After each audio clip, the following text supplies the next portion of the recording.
Welcome back. Konaseema జిల్లా అమలాపురంలో కర్రల సంబరానికి సర్వం సిద్ధమైంది. ఏటా విజయదశమి నాడు పలు ఉత్సవం పేరిట ఆధ్యాత్మిక జైత్రయాత్ర జరగనుంది. ఈ జాతరకు పోలీసులు బందోబస్తు ఏర్పాటు చేశారు. చెడి తాలింకాన ప్రదర్శనలతో కత్తిసాము, కర్రసాము, అగ్గి బరాటాలతో యువత విన్యాసాలు గుగ్గురుపాటు కలిగిస్తాయి. ఊరేగింపు తొలగించడానికి జిల్లా వ్యాప్తంగా 1,00,000 మంది వరకు ప్రజలు హాజరవుతారని సమాచారం. ఊరేగింపులో ఎటువంటి అవాంఛనీయ సంఘటనలు జరగకుండా సీసీ కెమెరాలు, డ్రోన్లతో నిఘా చర్యలు తీసుకుంటున్నట్లు పోలీసులు తెలిపారు.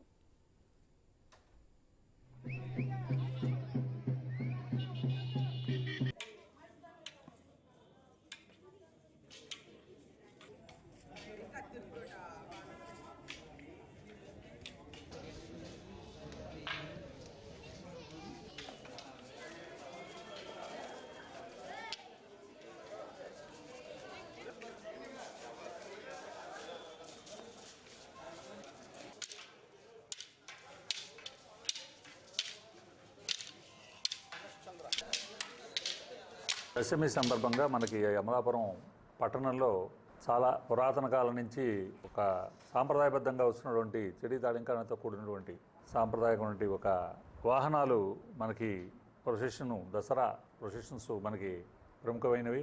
ఇది ఒక చారిత్రాత్మకమైనటువంటి ఒక ఈవెంట్ అది. సో ఆ ప్రెస్టీజ్కి అనుకూలంగా మనం కార్యక్రమాన్ని నిర్వహించుకోవడానికి తగిన బందోబస్తు ఏర్పాట్లు చేసుకోవడం జరిగింది. పోలీస్ సైడ్ నుంచి ప్రముఖమైనది ఏంటంటే ఎటువంటి ఘర్షణలు తలెత్తకుండా, ఎస్పెషల్లీ వాహనాల మధ్యలో ఏ రకమైన ఇబ్బందులు కలగకుండా ఉండేందుకు వాళ్ళతో 7 వాహనాల కమిటీ మెంబర్లతో మేము మీటింగులు పెట్టడం జరిగింది.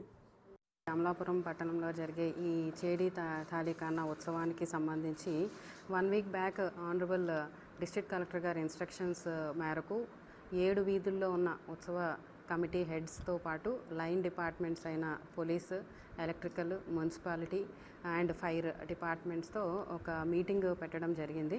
సో ఏదైతే ఉత్సవ కమిటీలు లాస్ట్ ఇయర్ ఉన్న ఇబ్బందులు చెప్పారో ఆ ఇబ్బందులన్నీ కూడా